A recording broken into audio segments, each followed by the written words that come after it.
like so many people, we got into a really strange thing, and I just said, let's read this comic book from the 70s that I loved as a kid. And Jacob was willing to drink whiskey and talk about it on Zoom with me. So a little bit into that. Yeah, he says, this Michael Giacchino followed us. That's not the Lost music guy, is it? Yeah, we were just really we didn't expect anyone to listen to it. This is one of the most obscure Marvel characters that's ever existed. So yeah, some guy named Michael Giacchino started following us and, messaged us and says, oh, I'm so glad you guys are doing this. This is so great. And we were like, wow, that's so neat. I bet that's all that's ever going to come of it. And now we have seen this amazing movie of this character. Crazy. So Michael, you clearly have a profound love for classic horror and the entire horror genre. What drew you specifically to Jack Russell and the Werewolf by Night character that made you choose this and go on this journey? Well, it was funny because, about 4 years ago, I'm having a conversation with Kevin Feige, who runs Marvel Studios, and we were talking about me directing, how much I missed making movies, And he said, well, if you were going to direct, what do you want to direct? And I said, Werewolf by Night. And he was just like, what? And I was like, it's one of your characters. He goes, no, I know, but what? Like, of all of that, why would you choose that? And I was like, there's something about, I said, I grew up loving monsters. I absolutely, my brother Anthony and I, Saturday morning we would watch Creature Double Feature. That was our church. That was like us going, and nothing could interfere with that no matter what. Those 2 hours were reserved for Vincent Price and kaiju movies and whatever they put on, that's what we lived and breathed. And the thing that I loved about them was that these are stories about people who have these afflictions. Nobody wants to be a werewolf, nobody wants to, indiscriminately going around killing people because of this thing that they have inside of them. And I always felt bad for monsters. I always felt bad that they were people that needed help and were not getting it. And so the result was this acting out of something. And that really always interested me. And I thought, I want to tell a story about somebody who needs help, somebody who is learning to live with this affliction, who cannot figure out how to solve it. And I just thought that was very interesting and very, the empathy, especially in today's world where everyone, if you're different, you're bad, get out of here. There's no room for you on this planet. Everyone needs to be the same and think the same, this and that. And that just disturbs me to no end. So I just thought it would be a nice chance to bring that idea to the screen. So, you're obviously a huge fan of the comic. Yes. We're Yes. huge fans of the comic. So, as far as translating from comic to the screen, like how much direction and input did you work with Heather on bringing that story, on making the story your own? Oh, well, Heather and I, it was so great because during the pandemic, nobody could do anything, but Heather would come over to the house and we would just, we had no babysitters, basically. They were just letting us do what we wanted to do. It was me, Brian, and Heather for the longest time. Heather, I'll let you take that question from here. We hung out a lot. 6 feet apart. Yeah. Not only 6 feet apart. Will you say the question again? How much we were involved with coming up with I the was story thinking from the of comic. Michael's input, but then especially for you, I mean, this is a pretty obscure character. I know that you worked on Hawkeye, a much bigger Marvel character. Was it freeing for you to not have all the baggage of a large character, to deal with a character that is so obscure? Were you able to make it your own easier that way? Well, it's kind of twofold. The first thing I would say is this whole story, Michael and I, and this is I would say a little bit unusual, but there was very little that we started with. It was very open to us from the start. So him saying we really kind of came up with most of it. We knew we were going to have Jack and Elsa, and at the beginning, I think this is okay to say because it's out. We didn't even know we had Man-Thing at the start.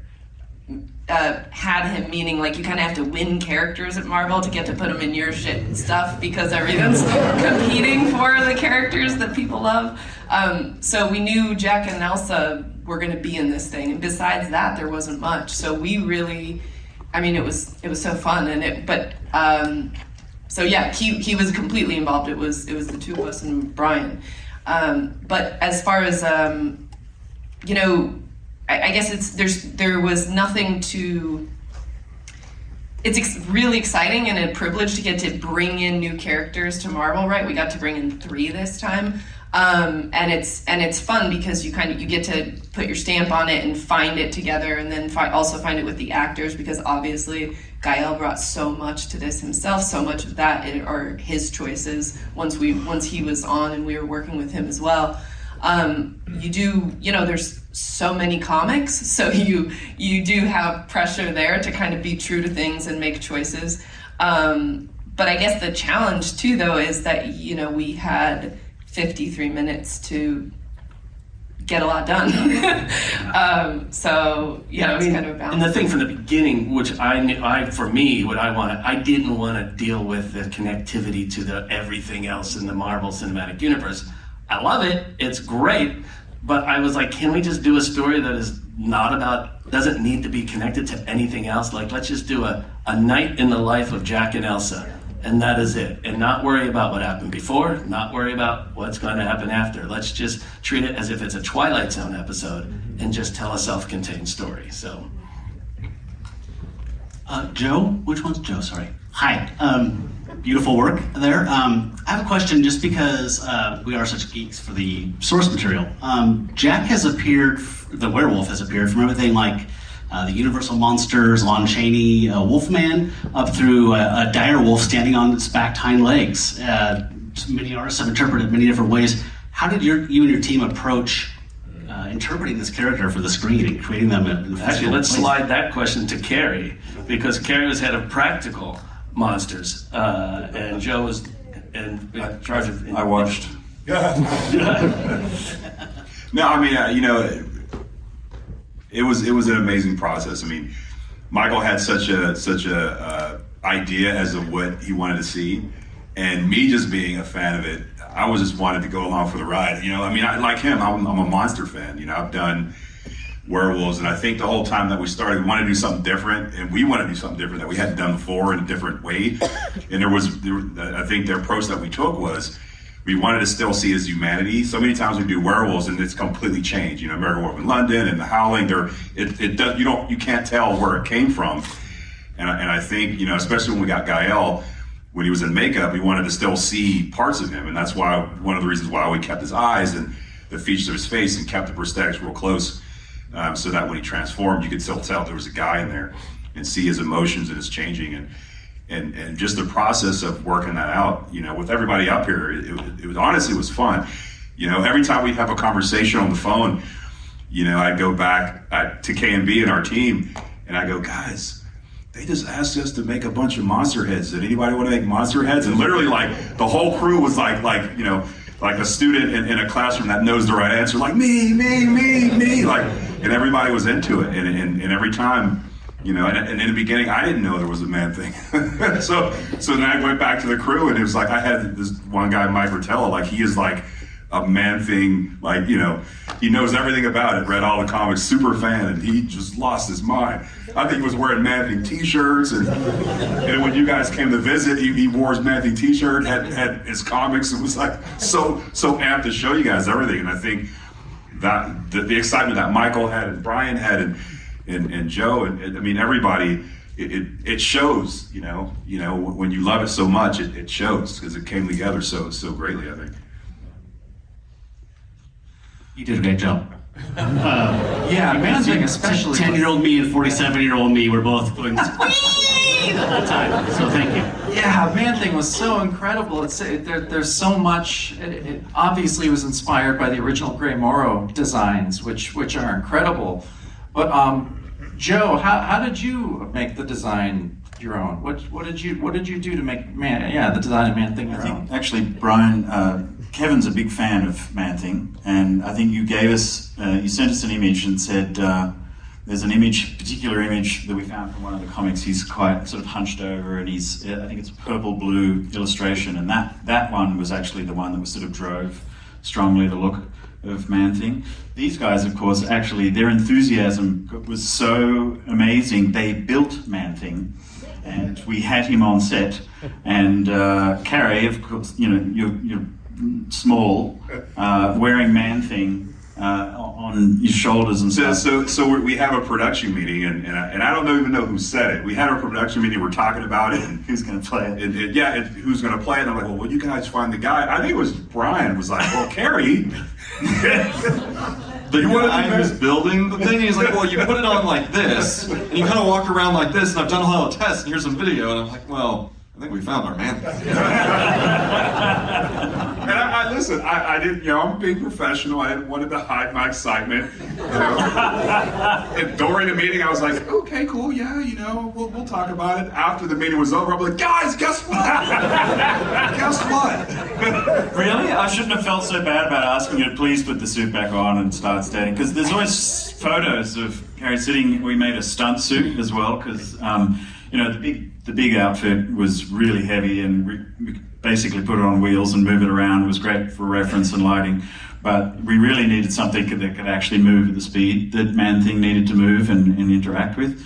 So what we built is we asked Carey to build a stunt suit. So it's basically foam that represents exactly the height and the size of him, and then we use that on set for everything. So actors work against it, camera, Michael knows how to direct, and all that sort of stuff. So there's these photos of you sitting on the side with the head off, just exhausted. Listen, I had fun. There's pictures, I think there's pictures of like you teaching me how to ride a bike in it. I had a lot of fun. I was trying to find other ways we could use it. I from the very beginning, I was like, we have to have Man-Thing on set. I do not want some guy with a stick and a tennis ball saying, here's the monster, look at that, look at that. I didn't want to do that to our actors. I wanted to have something real, which is why we built real sets, which is why we brought in all the monsters, and it was all there, and I think it shows, and the actors really appreciated it, I think, to have that there.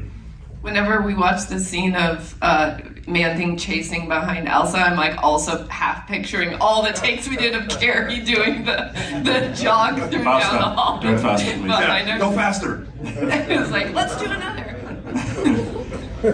Yeah. I'm with you, Michael. I love the Marvel stuff. I love the superhero stuff. It's fun and shiny, but I love that you dispensed with that in the first 10 seconds of this project and just went down below into the darkness and said, now let's tell a different kind of story. I have to ask Brian or you, I'm sure you can't say much, but can we expect more monsters? Because that was so much fun and such a breath of fresh, putrid air. I'll leave that to Brian. I mean, the fun of stories is not knowing what's going to happen next. You've had that you've been asked. How many times have you used that before? He has this tattooed on his arm. There's at Marvel, they give you a sheet when you show up. It's like how to not answer questions. Very, very used to doing it. I will say we're excited about it. The whole point of doing this was to show a part of the universe that you haven't seen yet, right? The idea is, of course, superheroes and aliens and dimensions and all this very fun stuff across the MCU, but then you pull back that corner and there's this dark area that we all got to explore, and now that you've seen it, you can't put it back in the box. So where we're going to see him next, I don't know, but I'm excited to find out along with the rest of you guys. Me too. Absolutely.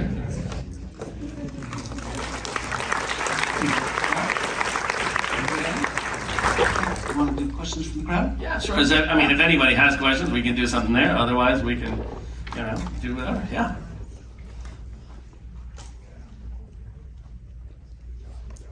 I mean, most of you are probably just like, I'll just text him later. Hey, that was great. I just gotta say, I'm sure everybody echoes that, but holy shit, that was awesome. Oh, thanks. Thank you.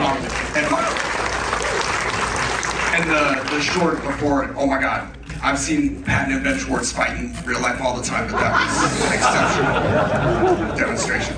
I actually do have a question. That one shot that pushes through the main set and then comes into the reveal of what the maze is, was that a process shot or did you guys build a miniature?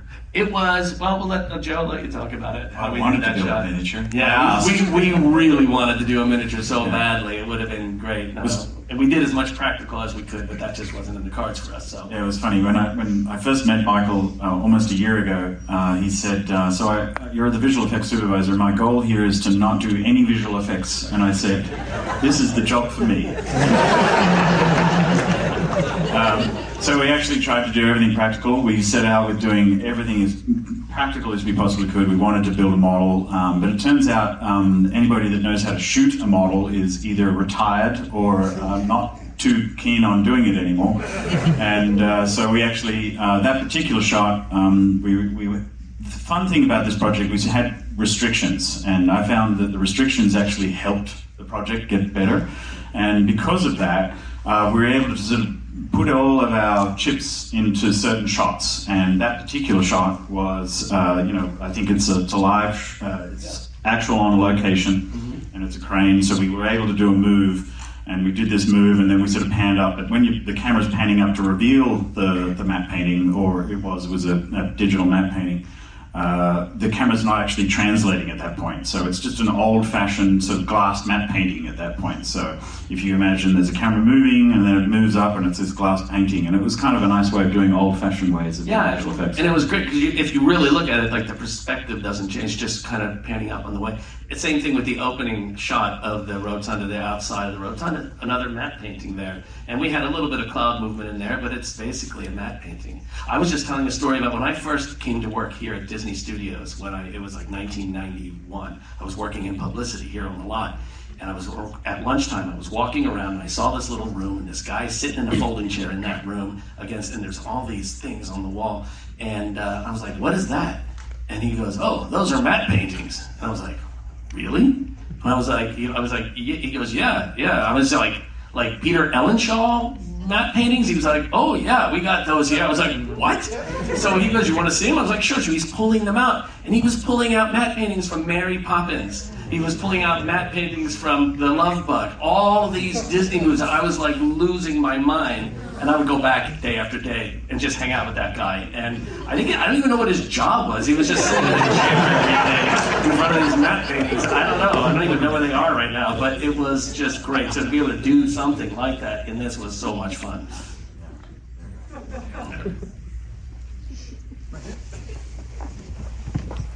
Thank you. Again, amazing. Absolutely love it. I hope you get to do a lot more of these. I have a question. My favorite shot in the whole film was the one pushing into Elsa as she's reacting to him changing into a werewolf with the silhouette behind him. And was that always a plan, or was there the thought to do like, oh yeah, werewolf, we got to see him transform, or was it always that sort of old-fashioned sort of, which I think is always the plan. That was always the plan from the very beginning, was to do it in a way where I have seen so many werewolf transformations, and I couldn't think of a way to do it any better than the ones that I had seen. And the other thing that I kept thinking about was that scene is really not about him. It's about Elsa. She's in this predicament, and she came here to kind of clean her life of this awful family and to kind of create a new path for herself. And this is where she finds herself in this moment. And everything was just coming to an end for her. And I always felt that shot was about her.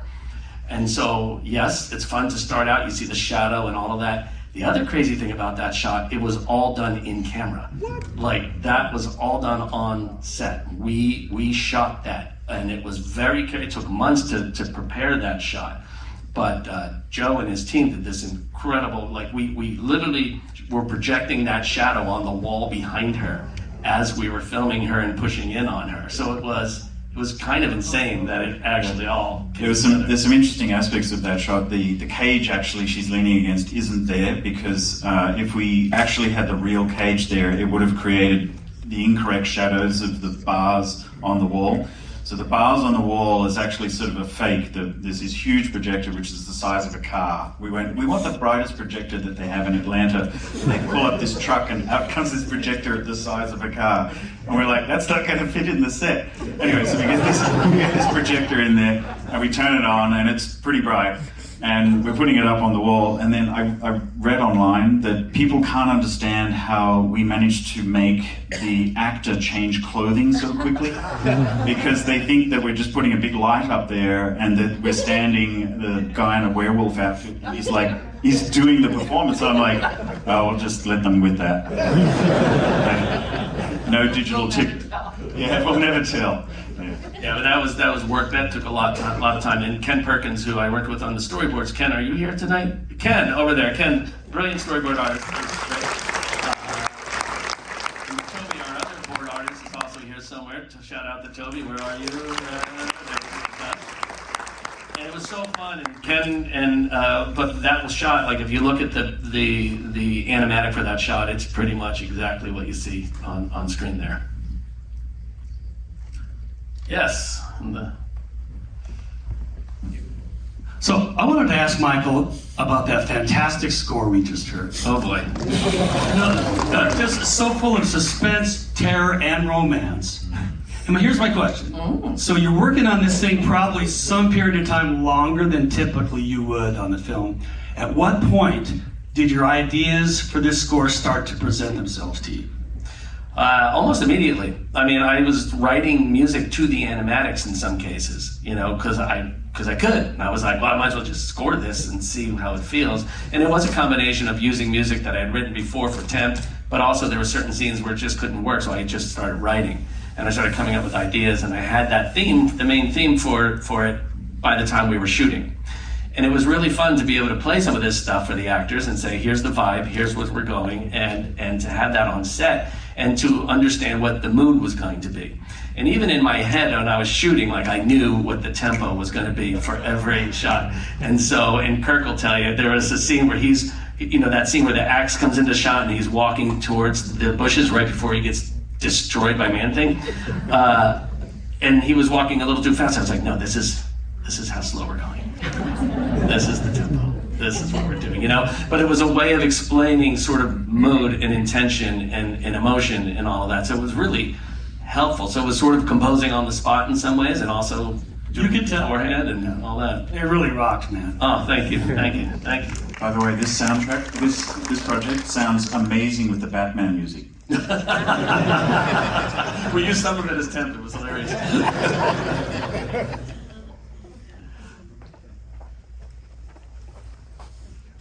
So Michael, clearly the black and white was a very intentional choice, and watching it, I think it completely, you know, elevates the tone and the cinematography, everything. But I have to admit, there were times when I thought, what does this look like in color? Like, especially when you had that close-up of Harriet, you know, with that crazy dark. Mm-hmm. Like, so I'm curious, like, when you watch, you see it in color, obviously, how does it change the, you know, the feel or the tone of this? It's a very different mood, for sure. It's a very different thing, and I almost like, you know, we have it, and we're like, what are we going to do with that? I don't know what we're going to do with it. We don't even know what we're going to do with that version, because to me, this is the version, you know? And it could be fun to see it that way, but I think, you know, one of the reasons we got away with a PG, TV 14 rating was it was in black and white. You know, if all that red blood had been in your face, it might have been a different story. And to be honest, it wasn't a foregone conclusion that it was going to be black and white from the beginning. I wanted to do that, but we had to shoot it in color because that was not yet kind of approved, or no one knew. And then it wasn't until about the third cut where we watched it in black and white with everyone. And after it was over, Kevin turned to us and goes, well, I guess this has to be in black and white, doesn't it? It's like, yes, it does, you know? It's another thing to do to make it different and feel like it's just, where did this come from? You know, that was the whole thing. And I also think there's a mood and a callback. We all are just immediately, we buy into it right away. Those title cards in the beginning were done by a company called Swarovski, and they are gorgeous. And when you see them, you're just like, immediately I'm watching a movie from the 30s, you know, immediately. And it just sort of sets that tone. Yeah, it's like such an homage to those movies. Yeah. Yes.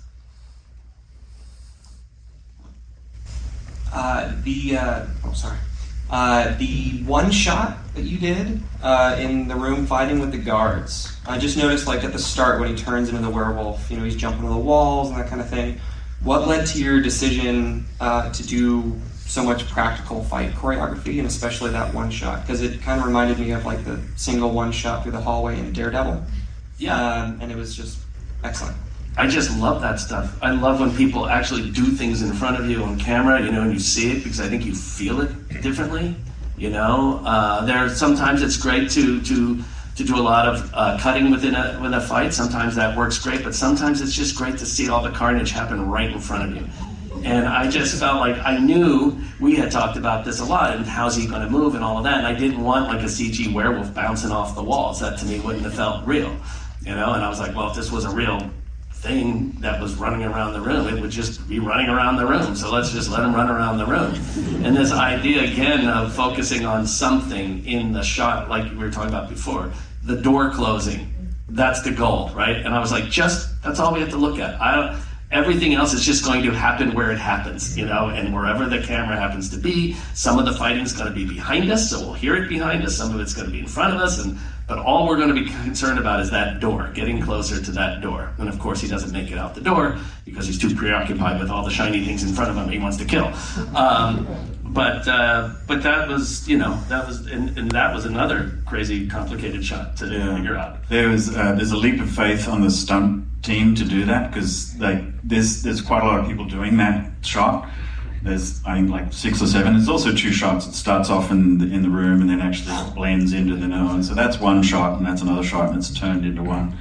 But we really put a lot of pressure on them because when they're doing it, it's exhausting, right? They're putting all their effort into it. And you're like, all right, was that good? And you're like, let's do another one. Let's do one more. We actually only got 2 takes. We only got 2 takes. We only got 2 takes because Lewis, who was playing, was the stunt werewolf. Lewis was exhausted and he had to be taken out and given, rehydrated because he was so dehydrated and he couldn't do it anymore. So it's incredibly taxing, to do that, especially lights everywhere in the set and all of that. So, but they were amazing. Our stunt team was just incredible, and Casey O'Neill, who led the whole thing, was just brilliant. Did a wonderful job. And Casey also worked on Mission Impossible 4, Ghost Protocol. Casey was a stunt coordinator on that for Brad. So yeah, so it was fun. That's it. One more. Oh, one more. Here we go. Now, over here. Okay, then we got 2 more, and then all right, what do we got? Hi, Michael. It's just amazing to see your music and direction come together. Just really incredible to see. My question is actually kind of piggybacking off the last question. The concept behind the werewolves fight choreography. Can you all say more about that? About what some of the inspiration was? Because it looked a bit more. It wasn't typical. It didn't look like typical fight choreo. Good. That makes me very happy because we didn't want it to look like that. And I know that we spent a lot of time with Lewis, the stuntman who was playing the werewolf in that fight, figuring out what those moves would be. How would he move? How would he act? How would he jump forward? All of that. And it wasn't just me doing that with him. It was also Gael spending time with him and talking to Lewis about how he felt the character would move, how he felt, he would attack somebody. And they looked at a lot of animal videos. They looked at a lot of things together. And it was really just like a discussion that happened. And it just sort of evolved over time into something, but it had to be discovered. It wasn't something that you just knew right off the bat, because who the hell knows how a werewolf would run around and attack people and fight. I don't know. I never seen one. Maybe one of you have. I don't. But it was a lot of discussion and a lot of just kind of imagining things. And sometimes you find it, as a super performer myself. Sometimes the performer finds it once they're in the environment. Yeah. Because you can do a previs, you can see what it looks like, you know where you got to get to, but sometimes, whatever that suit is, kind of, and how he stands and what he moves like, that kind of informs your performance. And I know that once we put Lewis in the suit and we got the set, his mannerisms changed, And when you started showing him like playback, he could see, if I stand like this, you see the silhouette looks this way. And it developed as the takes went on. He kind of got into it and was like, did an amazing job. I mean, he killed it. I mean, he did a really good job. And he had the greatest attitude, and he was what a great person. It was incredible to work. Yeah, he had all the prosthetics on and suit on, jumping around like that. It's a tough thing. But it's hot. Yeah, he was a trooper. I had a video of him doing like Michael Jackson moves in the cage. It was hilarious. We have some great footage of that. He also moves quite differently when he's on a one wheel. Yeah, that much faster. So we had one more up here. And this is the last question of the night, so this is all the pressure's on you.